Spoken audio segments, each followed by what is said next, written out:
नज़्म नंबर 10 खितात।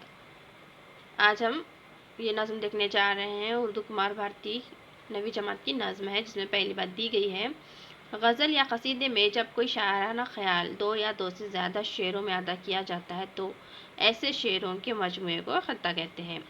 अगर ये गज़ल या कसीदे ही में हो तो इन्हें खिताबंद अशार भी कहा जाता है। आजकल कसीदा या गज़ल या कसीदे में ऐसे मुसलसल अशार नज़्म नहीं किए जाते। शायर अलग से दो या ज़्यादा शेरों में कोई मुसलसल मजमून नज़्म करे तो इसे खिता कहते हैं। ये गज़ल या कसीदे की तरह काफ़िया रदीफ़ों की पाबंदी से कहे जाते हैं, मगर इनमें मतला होना ज़रूरी नहीं है या हो भी सकता है। ऊपर हमने क्या देखा है कि जब कोई शायराना ख्याल गज़ल में या कसीदे में जब कोई शायराना ख्याल दो या दो से ज़्यादा शेरों में अदा किया जाता है तो ऐसे शेर के मजमूए को हम क्या कहते हैं? खिता कहते हैं। लेकिन इसमें जो कि काफ़िया रदीफ़ की पाबंदी होती है, लेकिन इसमें मतला नहीं होता है। काफ़िया रदीफ़ की पाबंदी से कहे जाते हैं। और इसमें जो कि दो या दो से ज़्यादा शेरों में क्या होता है, कोई मजमून होता है, मुसलसल मजमून होता है और इसे खिता कहते हैं। तो यहाँ पर देखिए, उर्दू शायरी में खिताब बहुत ही मकबूल रहा है। बहुत से शायरों ने सिर्फ खितात लिख कर ही शोहरत हासिल की है, जैसे अख्तर अंसारी, नरेश कुमार शाद वगैरह। आजकल मुशायरों में ज़्यादातर शोरा अपने कलाम सुनाने से पहले दो चार खितात ज़रूर सुनाते हैं। इससे खिते की मकबूलियत का अंदाज़ा होता है। तो यहाँ जो पहला खितात में दिया गया है, ज़ौक़ दहलवी का है, जहाँ उनका जान पहचान दी गई है, तारुफ दिया गया है। शेख मोहम्मद इब्राहिम ज़ौक़ सन 1799 में दिल्ली में पैदा हुए।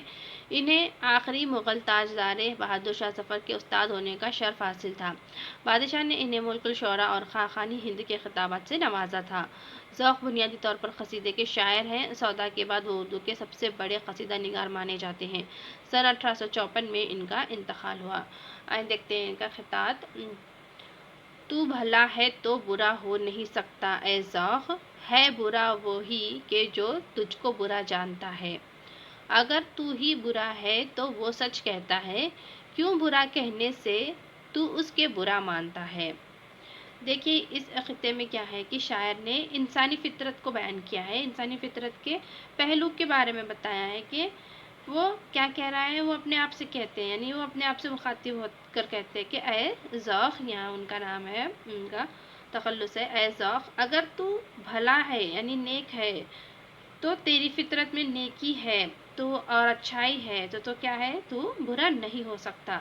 दुनिया क्या कहेगी, तुझे बुरा भला कहेगी, लाख बुरा भी समझे बुरा जाने या फिर बुरा भला कहे तो वही लोग बुरे हैं जो किसी अच्छे और नेक इंसान के ऊपर उंगली उठाते हैं या फिर नेक इंसान और अच्छे इंसान को किसी भी बिना पर कह देते हैं कि तू बुरा है वगैरह। लेकिन अगर तेरी फितरत में, यहाँ पर नीचे के शेर में क्या कहते हैं वो, लेकिन अगर तेरी फितरत में बुराई है या फिर कोई कमी है या कोई ख़राबी है और लोग तुझे बुरा जाने तो वो ऐसा समझने में उनकी समझ है। और इसमें हमें क्या करना चाहिए कि तुझे क्या करना चाहिए, अपने अमाल पर, अपने काम, अपने किरदार पर, अपने आप को देखना चाहिए, अपने आप का मुसाहबा करना चाहिए और लोगों की बातों का बुरा मानने की बजाय क्या करना चाहिए, हमें अपने आप की इस्लाह करना चाहिए, हमें अपने आप को बदलना चाहिए। अपने आप की जो कि अपने आप में जो भी कमियां हैं, जो भी खराबियां हैं, उन्हें दूर करनी चाहिए, अपने आप की इस्लाह करनी चाहिए, ना कि उनकी बातों का बुरा मानना चाहिए। देखिए, यहाँ पर दूसरा खिताब में दिया गया है वहीदुद्दीन सलीम, जहाँ पर उनकी जान पहचान तारुफ दिया गया है। मौलवी वहीदुद्दीन सलीम सन 1869 में पानीपत में पैदा हुए। इब्तिदाई तालीम इन्होंने पानीपत में हासिल की, फिर लाहौर में तालीम मुकम्मल करके वहीं मशरिक़ी ज़ुबानों के उस्ताद हो गए। सन 1894 में सर सैयद के बुलावे पर वो अलीगढ़ आए, जहां इन्होंने अंजुमन मुतरजमीन क़ायम की। हैदराबाद में जब उस्मानिया यूनिवर्सिटी का क़याम हुआ तो मौलवी सलीम इसके दारुल तर्जुमा में तर्जुमा कमेटी के सरबराह मुकर्रर हुए। यहाँ इन्होंने उर्दू की इस्तिलाहों पर बहुत अहम काम किए। अफ़ादत सलीम, अफ़कार सलीम और वज़े इस्तिलाहात इनकी तसानीफ़ है। आखिरी ज़माने में सेहत की खराबी के सबब वो मलिहाबाद चले गए और वहीं सन 1928 में वहीं इनका इंतकाल हुआ। वहीदुद्दीन सलीम जो कि दूसरे शेर हैं और इनका आज हम खिताब देख रहे हैं। ऊपर हमने इनकी तारुफ पढ़ा कि वो पानीपत में पैदा हुए और फिर वो अलीगढ़ में भी अंजुमन मुतरजमीन क़ायम की और वहाँ पर हैदराबाद में जब वो उस्मानिया यूनिवर्सिटी का क़याम हुआ तो मौलवी सलीम इनके दारुल तर्जुमा में तर्जुमा कमेटी के सरबराह मुकर्रर हुए और इन्होंने बहुत सारी उर्दू की इस्तिलाहों पर बहुत सारे अहम काम किए हैं, जिसमें यहाँ पर अफ़ादत सलीम, अफ़कार सलीम और वज़े इस्तिलाहात इनकी तसानीफ़ हैं। देखिए उनका खिताब, उनका जो है ये, क्या लेगा खाक मुर्दे अफ्तादा बन के तूफान बन के है तेरी फितरत में इनकलाब, क्यों टिमटिमाए कर्म के शब शाब की तरह, बन सकता है तू आवज फलक पर अगर शहाब। वो खाक हो के जिससे गले रेजा हाय जर, वो संग बन के जिससे निकलते हैं लाल नाब, चिड़ियों की तरह दाने पे गिरता है किस लिए, परवाज रख बुलंद के तू बन सके अखाब। वो चश्मा बन के जब वो चश्मा बन के जिससे हों सरसब्ज खेतियाँ, रहवों को तू फरेब ना दे सूरते सराब। इस खित्ते में शायर क्या कह रहे हैं कि एक पैगाम दे रहे हैं वो कौम को। शायर ने इस खित्ते के ज़रिए क्या किया है कि कौम को बेदार करने की कोशिश की है, उन्हें एक पैगाम पहुंचाने की कोशिश की है। यहाँ पर वो फर्जंदान कौम यानी कि कौम के नौजवानों से मुखातिब है और वो कहते हैं कि जैसे मुर्दे की तरह बेहरकत या बेहिस नहीं पड़ा रहना चाहिए, उससे क्या होगा, कुछ हासिल नहीं होगा। लेकिन जबकि कुदरत ने हमें क्या किया है, हमारी फितरत में कुदरत ने अमल और इनकलाब लाने की आग जैसी हमें भर दी है। यानी हम अपने काम से, अपने किरदार से, अपने आप को काम में लाकर हम अपने अमल से क्या कर सकते हैं, एक इनकलाब की आग बर्पा कर सकते हैं, एक तरह का इनकलाब ला सकते हैं। हमें क्या करना है, बेहिस व बेहरकत नहीं रहना है, बल्कि हमें कोशिश करनी है, काम करना है और मेहनत करनी है, जिससे हम एक इनकलाब ला सकें, जोश व जज्बा पैदा कर सकें। यहाँ पर शायर ने इस खत्ते के ज़रिए क्या किया है, कौम को बेदार करने की कोशिश की है। वो क्या कहते हैं कि तू जुगनू की तरह, यानी कर्म के शब्ताब यानी कि जुगनू की तरह जगमगा सकता है बुलंदी पर, आसमान की बुलंदी पर तू क्या कर सकता है, सितारा बनकर जगमगा सकता है जुगनू की तरह।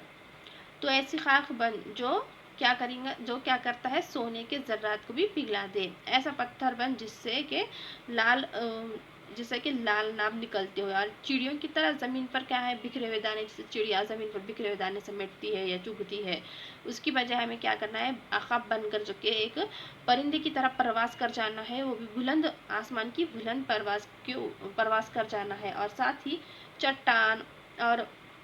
चट्टानों की दरार में जो कि पोशीदा रिस्क रहते हैं, वहाँ पर जाकर उसे हासिल करना है। यानी यहाँ पर शायर क्या कहना चाहते हैं कि वो मेहनत और लगन से, जोश और जज्बे से एक इनकलाब बर्पा करने की, एक इनकलाब लाने की, एक जोश व वलवले को यहाँ पर वो कह रहे हैं और बेदार कर रहे हैं, और इस कौम को वो यहाँ पर मुखातिब हैं। और शायर ने इस खत्ते के ज़रिए क्या किया, कौम को बेदार करने का एक यहाँ अहम काम अंजाम दिया है। वो कहते हैं कि तू ऐसा चश्मा बन जा कि जिसमें पानी का खेत जो क्या होता है, वो पानी क्या करे, खेतों को नई ज़िंदगी दे। उस पानी का ऐसा इस्तेमाल हो कि खेत सरसब्ज़ व शादाब हो जाएं।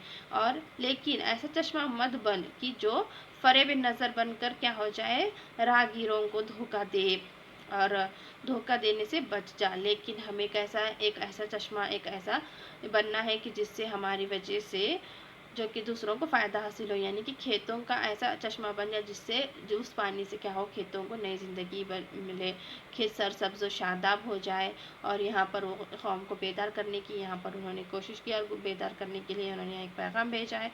और वो कहते हैं कि मुर्दे की तरह हमें बेहिस और बेहरकत नहीं रहना चाहिए, बल्कि हमें मेहनत, लगन, वलवले, जोश से काम लेकर एक इनकलाब की आग पैदा करनी है। जुगनू की तरह टिमटिमाता क्यों है, तुझमें इतनी सलाहियत अता की है कि तू आसमान की बुलंदियों पर सितारा बनकर जगमगा सकता है। यानी कि जुगनू की तरह चमकने की बजाय एक आसमान की बुलंदियों पर एक सितारे की तरह तू चमक सकता है। यहाँ पर हमने 2 खिताब देखे हैं, और हम अपने अगले वीडियो में अगले 2 खिताब देखेंगे, और हम उसके सवाल और जवाब भी देखेंगे। तो हमारे चैनल को सब्सक्राइब करें और वीडियो को शेयर और लाइक करें।